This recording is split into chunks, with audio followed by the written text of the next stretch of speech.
Something is happening inside Tehran that feels bigger than a battlefield and more dangerous than a missile strike. It is the kind of pressure that does not just break armies, it breaks cities. One by one, families are filling bags with rice, bread, oil, anything they can still find, because the fear spreading through Iran's capital is no longer only about bombs. It is about hunger.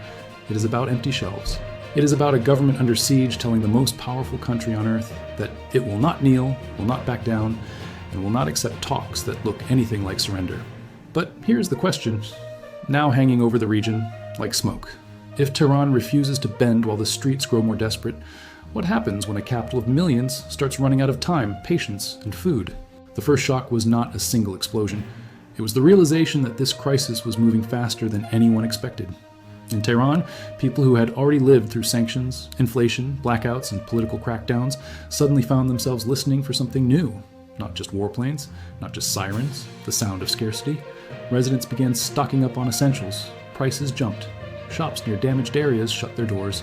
Streets that should have been crowded turned tense and thin. What most people do not realize is that fear changes a city before shortages officially begin. The moment people believe supply may collapse, the rush starts early, and panic becomes its own weapon. That is exactly why this moment is so serious. Tehran is not facing one crisis. It is facing several at once. Airstrikes have shaken confidence. Internet disruptions have cut people off from clear information. The economy was already suffocating under pressure. Now, with shipping under threat, ports under pressure, and the Strait of Hormuz hanging over the entire conflict, food has become more than a household concern. It has become a strategic pressure point. Bread is no longer just bread. Rice is no longer just rice. In a city this large, essentials are the line between tense order and dangerous unrest. And then came the message from Tehran that changed the tone completely. Iranian officials rejected negotiations under pressure and dismissed any process they believed was designed to force surrender. That language mattered. It meant this was no longer being framed as a normal round of bargaining. It was being cast as a test of national humiliation versus national survival. However, this is where things take a serious turn. Because when a leadership tells its people that compromise equals surrender, every shortage becomes part of a larger story of resistance. Every line outside a bakery becomes political. Every empty cart becomes symbolic. Every civilian sacrifice is turned into proof that the country must endure. To understand why this is exploding now, you have to step back for a second. Iran was already under enormous economic strain before this latest confrontation intensified. Prices had climbed for years. The national currency had been losing trust. Young people were angry. Businesses were fragile. Families were cutting back long before any new military escalation. So when strikes intensified and supply fears spread across Tehran, it did not hit a stable society. It hit one that was already exhausted. And exhausted societies are unpredictable. They can look calm right until the moment they are not. Inside Tehran, the change is visible in ordinary details. A shopper checking rice prices and realizing the number jumped again. A family buying more potatoes, flour, and cooking oil than they normally would. A resident trying to keep enough cash at home because even the financial system feels uncertain. Another person hearing explosions at night and waking up to find half the neighborhood talking about where to find food if deliveries slow down. But what happened next changed everything. The fear stopped being private. It became collective. And once a whole city starts preparing for scarcity, scarcity accelerates. This is the cruel logic of modern pressure warfare. You do not need to destroy every warehouse to make a population feel trapped. You just need to make transport unstable, prices volatile, and information unreliable. You just need to create doubt. Can trucks still move safely? Can imports still arrive? Will bakeries get flour tomorrow?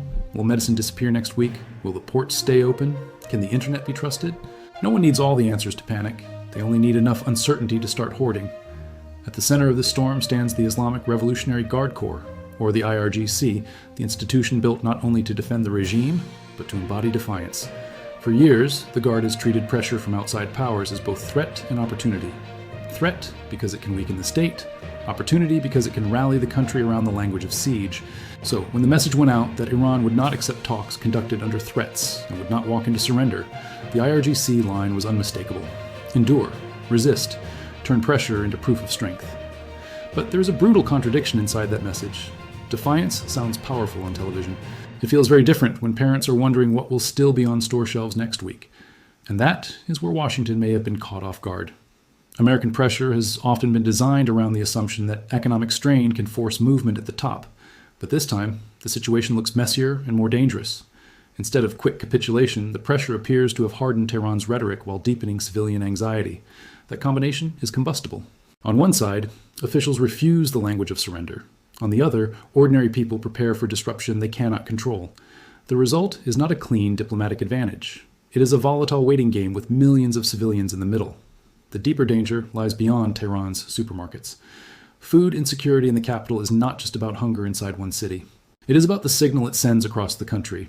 If the capital begins to feel strained, everyone else assumes worse is coming. Provincial towns watch Tehran for cues. Traders adjust prices. Families in other cities start buying more. Supply chains tighten. Rumors outrun facts. The entire system becomes more fragile. What most people do not realize is that shortages do not spread in straight lines. They spread through expectation, fear, and imitation. Then there's the maritime front, the quiet engine behind this entire crisis. The Strait of Hormuz is not just another waterway. It is one of the great arteries of global trade, energy, and agricultural inputs. If traffic there slows or remains unstable, the effects do not stay at sea. They move into fuel costs, shipping rates, fertilizer prices, and eventually grocery bills. That matters for the world, but for Tehran, it matters immediately. Any disruption to imports or internal distribution magnifies the pressure on families already stretching every coin. In war, people often watch the skies. In this crisis, they should also be watching the ports. The government understands this, which is why officials move to prioritize essentials and restrict certain exports. That tells you the fear is not imaginary. States do not take emergency steps around food unless they can see the pressure building. Yet those measures can also send a darker message. If authorities are trying to preserve supplies, how bad do they think it might get? Every official attempt to calm the market can unintentionally confirm the public's worst suspicions. And in a city running on rumor, reassurance can sound like warning. Meanwhile, daily life keeps performing a strange imitation of normality. Streets reopen in some districts. Markets buzz for a few hours. People joke, bargain, commute, and pretend routine still exists. But beneath that surface, everyone is measuring risk. Which neighborhood was hit last night? Which road feels unsafe? Which shops are still stocked? Which pharmacy still has what you need? Which relative should leave the city first? This is how cities live under pressure, not in nonstop chaos, but in waves of forced normalcy interrupted by moments of raw fear. The leadership in Tehran is betting that this fear can be managed, that national pride, anger at foreign pressure, and the habit of endurance will hold long enough for the state to survive the storm. That may be true for a while. Iran has endured isolation before. Its political system is built around surviving punishment, but there is a difference between surviving pressure and controlling its social consequences. Hunger is not an abstract slogan. Rising prices are not patriotic theater. When basic goods become uncertain, the emotional contract between state and society starts to crack. And if that crack widens, the consequences become unpredictable. Some people may rally harder around the flag, others may turn their anger inward, some may blame foreign powers, others may blame the officials who promised strength but delivered scarcity. In moments like this, one city can contain multiple realities at the same time: resistance and resentment, pride and panic, endurance and exhaustion. That is why Tehran matters so much right now. It is not only the political center of Iran, it is the emotional pressure chamber where the future mood of the country is being tested in real time. There's also another layer that makes this story more explosive. The conflict is no longer being experienced only as military pressure. It is being felt as a direct assault on ordinary life. The difference is critical. People can tolerate distant strategy for a while. They struggle much more when strategy enters the kitchen. When children ask why bread costs more, when internet access gets harder, when cash loses value faster than wages can keep up, when medicine feels less certain, when the question is no longer who is winning, but whether tomorrow will feel tighter than today. Listen closely to what that means in practical terms. A weakened currency does not stay inside financial charts. It walks straight into the market. It changes the price of flour, imported feed, cooking oil, medicine, spare parts, fuel, packaging, transport, and almost everything else a household depends on. In recent weeks, the national currency has plunged again. Inflation has remained crushing, and even a short pause in fighting has not restored confidence.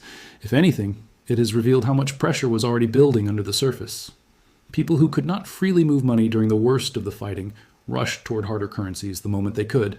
That is not the behavior of a population expecting quick stability.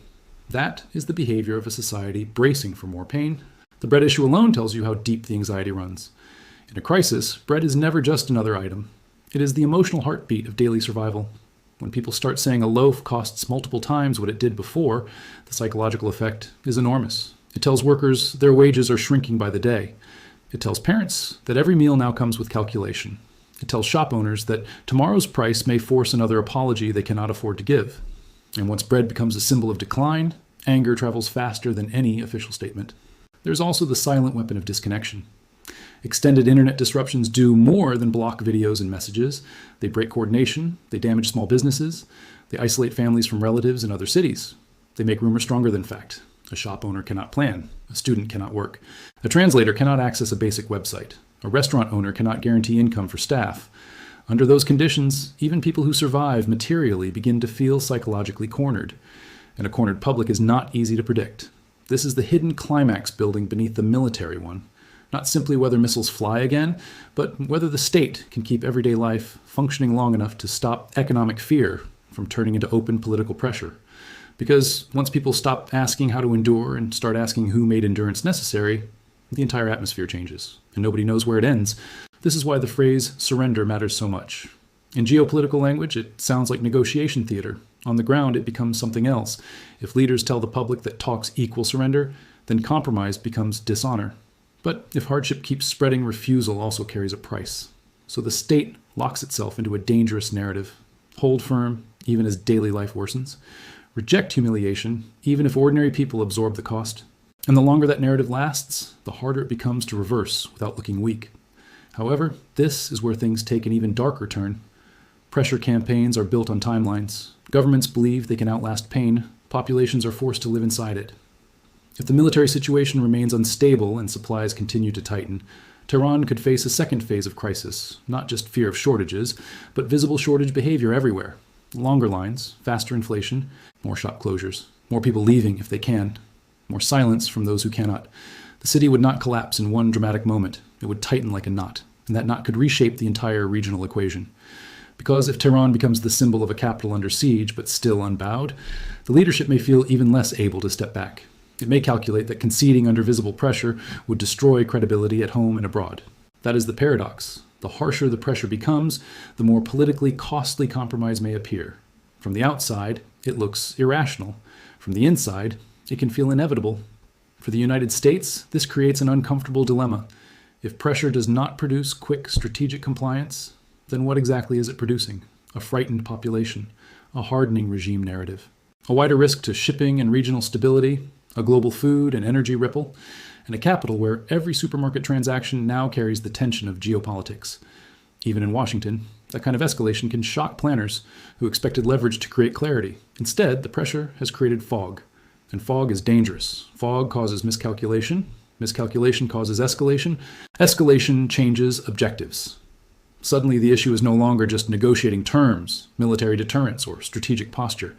It becomes whether an entire city can be squeezed without triggering something larger and harder to contain.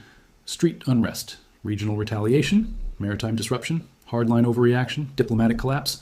Any one of those is serious. Together, they become the edge of a much bigger crisis. Still, the most haunting part of this story is not happening in war rooms. It is happening in apartments, stairwells, and crowded shops across Tehran. A mother quietly buying extra food because she does not trust tomorrow. A shopkeeper changing prices with an apologetic look. A young man refreshing a weak internet connection, searching for news he cannot verify. An older generation remembering previous crises and sensing this one feels different. A city trying to stay calm while absorbing the possibility that the worst may not be behind it, but ahead. That is what makes this moment so gripping. Not only the rhetoric, not only the military pressure, but the collision between political defiance and civilian fragility. The IRGC can demand resistance. Officials can reject any path that resembles surrender. Foreign powers can calculate pressure in strategic terms. But none of them can fully control what happens when millions of people start thinking the same terrifying thought at once. What if the essentials do not last? And if that question grows louder, Tehran could become more than the capital of a nation in crisis. It could become the warning sign for an entire region. Because once food fear enters a city already under military and economic pressure, events can move with shocking speed. Crowds change, markets change, politics changes, narratives change. Leaders who thought they were shaping the crisis can suddenly find themselves chasing it.